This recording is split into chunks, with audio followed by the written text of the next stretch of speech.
एक बादशाह को अपने लिए एक निजी सेवक की आवश्यकता थी। उसने मुनादी करा दी कि जो भी स्वयं को इस पद के योग्य समझे वो निश्चित दिन साक्षात्कार के लिए उपस्थित हो जाए। 3 युवक तय समय और स्थान पर पहुंच गए। बादशाह ने पहले युवक से पूछा, अगर हम दोनों की दाढ़ी में आग लग जाए तो तुम क्या करोगे? युवक बोला, जी पहले आपकी दाढ़ी की आग बुझाऊंगा फिर अपनी। दूसरे से भी यही सवाल पूछा तो वो संभल कर बोला, जी पहले अपनी आग बुझाऊंगा फिर आपकी। अब तीसरे की बारी थी। वो गंभीरता से कहने लगा, हुजूर कभी ऐसी नौबत आ गई तो एक हाथ से आपकी आग बुझाऊंगा और दूसरे हाथ से अपनी। बादशाह उसके जवाब से प्रसन्न होकर बोले, तुम इस पद पर नियुक्त किए जाते हो। फिर सबको सुनाते हुए कहने लगे, जो स्वयं को छोड़कर दूसरों का भला करे वह अव्यवहारिक है।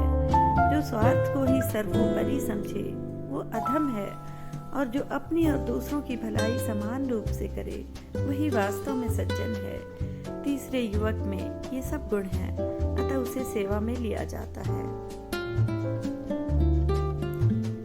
एक बार एक सीधे पहाड़ को चढ़ने की प्रतियोगिता हुई। प्रतियोगियों को पहाड़ पर चढ़ते देखने के लिए बहुत भीड़ जमा हो गई। हर कोई यही कह रहा था, ये तो बहुत सीधी चढ़ाई है, इस पर चढ़ना तो नामुमकिन है।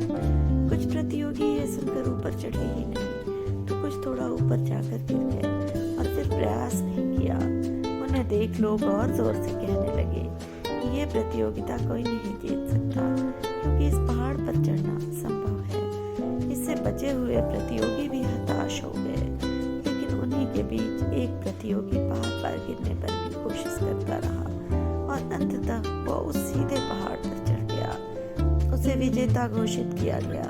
वहाँ खड़े कुछ लोगों ने उससे पूछा कि तुमने ये असंभव काम कैसे किया, तुम्हारी सफलता का राज क्या है? लेकिन उस प्रतियोगी ने किसी भी सवाल का कोई जवाब नहीं दिया। तभी पीछे से एक आवाज आई, अरे उससे क्या पूछते हो, वो तो जन्म से ही कुछ सुन नहीं सकता। सीख, सफलता पाने के लिए हताशा भरी नकारात्मक बातों को अनसुना करना ही बेहतर है। घर के बुजुर्ग मुखिया की आंख में तकलीफ रहने लगी। एक डॉक्टर उनके घर आए और बुजुर्ग को आंख का ऑपरेशन कराने की सलाह दी। उस बुजुर्ग ने कहा, आंख बनवाने में बेकार पैसे खर्च होंगे, परहेज रखना पड़ेगा आदि आदि। मेरी तो ऐसे ही ठीक है। थोड़े दिन बाद उनकी आंख में ज्यादा तकलीफ रहने लगी। वो डॉक्टर फिर उनके घर आए, बोले, बाबा अब तो ऑपरेशन करवा लो, नहीं तो बाद में ज्यादा तकलीफ होगी। वो बोला, मुझे क्या जरूरत है, मेरे 4 बेटे हैं, 4 बहू हैं, पोते पोती हैं, ये सब मेरी आंखें ही तो हैं। कोई ना कोई हमेशा मेरे पास बैठा ही रहता है। एक दिन घर में आग लग गई, सब के सब निकलकर बाहर भाग गए। बूढ़े आदमी को किसी ने नहीं निकाला। तभी एक पड़ोसी ने आकर उसे निकाला। तब तक वो काफी झुलस चुका था। खैर उसकी जान बच गई। बूढ़ा आदमी सोचता है, आज अपनी आंख होती तो कितना अच्छा होता, काश डॉक्टर की बात मान ली होती। वो डॉक्टर कोई और नहीं, गुरु था जो उसे चेताने आया था। पर आदमी मानता कहाँ है, उसे तो अपने रिश्तेदारों पर, दोस्तों पर, पैसे पर घमंड होता है, जबकि आदमी को स्वयं पर आत्मनिर्भर होना चाहिए। शरीर से भी किसी की सेवा की जरूरत न पड़े और पैसे के लिए भी किसी के आगे हाथ न फैलाना पड़े। जीवन के अंतिम भाग तक कमाते रहो। भीतरी बात, गहरी बात, मांगो उसी से जो दे खुशी से, और कहो उसी से जो कहे न किसी से। एक महात्मा भ्रमण करते हुए नगर में से जा रहे थे। मार्ग में उन्हें 1 रुपया मिला। महात्मा तो विरक्त और संतोषी व्यक्ति थे, वो भला उसका क्या करते। अतः उन्होंने किसी दरिद्र को ये रुपया देने का विचार किया। कई दिन तक वो तलाश करते रहे, लेकिन उन्हें कोई दरिद्र नहीं मिला। एक दिन उन्होंने देखा कि एक राजा अपनी सेना सहित दूसरे राज्य पर चढ़ाई करने जा रहा है। साधु ने वो रुपया राजा के ऊपर फेंक दिया। इस पर राजा को नाराजगी भी हुई और आश्चर्य भी, क्योंकि रुपया एक साधु ने फेंका था। इसलिए उसने साधु से ऐसा करने का कारण पूछा। साधु ने धैर्य के साथ कहा, राजन, मैंने 1 रुपया पाया, उसे किसी दरिद्र को देने का निश्चय किया, लेकिन मुझे तुम्हारे बराबर कोई दरिद्र व्यक्ति नहीं मिला, क्योंकि जो इतने बड़े राज्य का अधिपति होकर भी दूसरे राज्य बार संहार करने को उद्यत हो रहा हो, उससे ज्यादा दरिद्र कौन होगा। एक गांव में एक राजा था जो काफी दुष्ट था। सारी प्रजा उससे काफी डरती थी।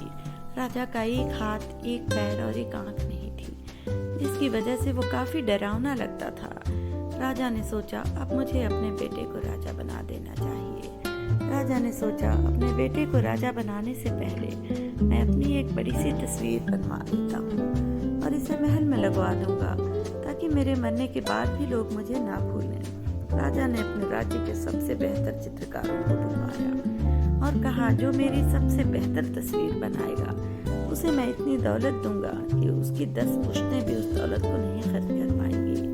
साथ में राजा ने ये भी कहा, जो कोई मेरी सुंदर तस्वीर नहीं बना पाएगा उसे मौत की सजा दे दी जाएगी। मौत का नाम सुनते ही सारे चित्रकार डर गए और किसी ने भी हिम्मत नहीं की राजा की तस्वीर बनाने की, क्योंकि बदसूरत राजा की सुंदर तस्वीर बना पाना मुश्किल था। बड़े बड़े चित्रकारों ने मना कर दिया, लेकिन एक चित्रकार ने सोचा, यही सही मौका है अपने आप को सफल बनाने का।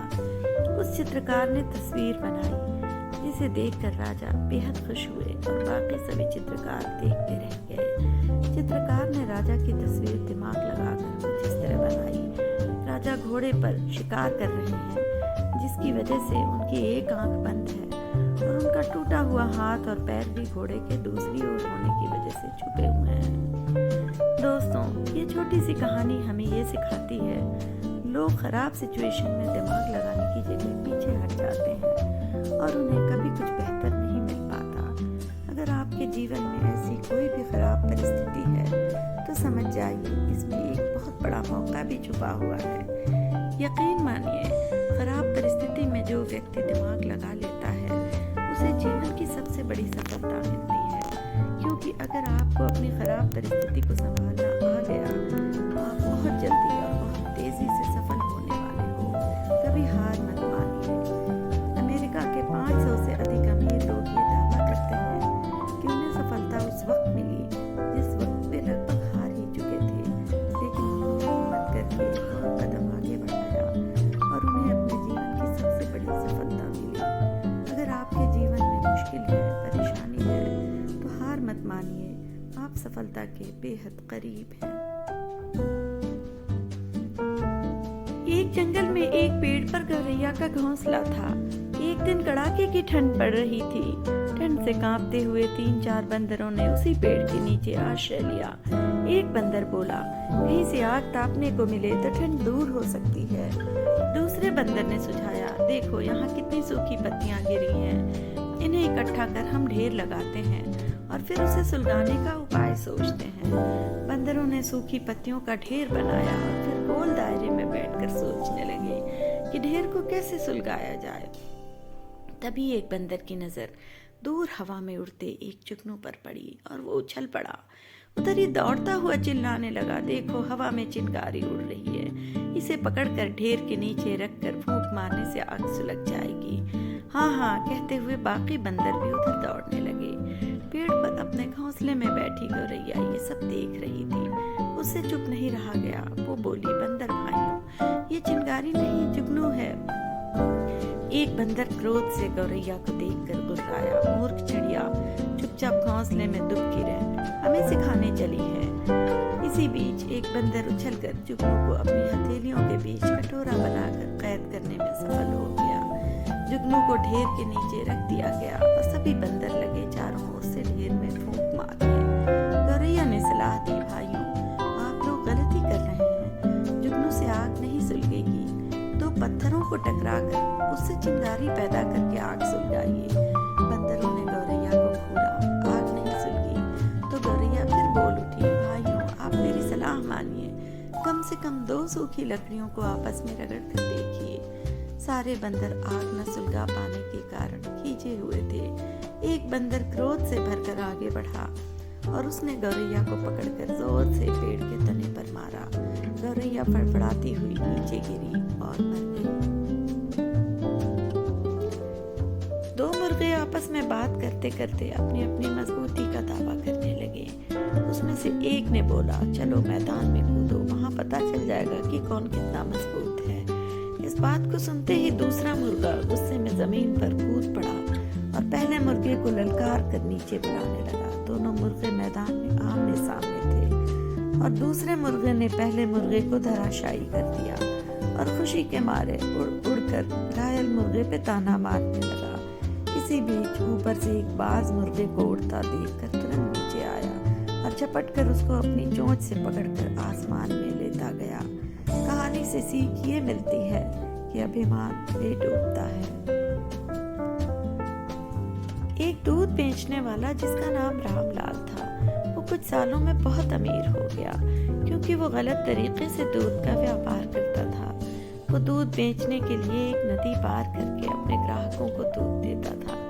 नदी पार करने के दौरान वो दूध में पानी मिला दिया करता था।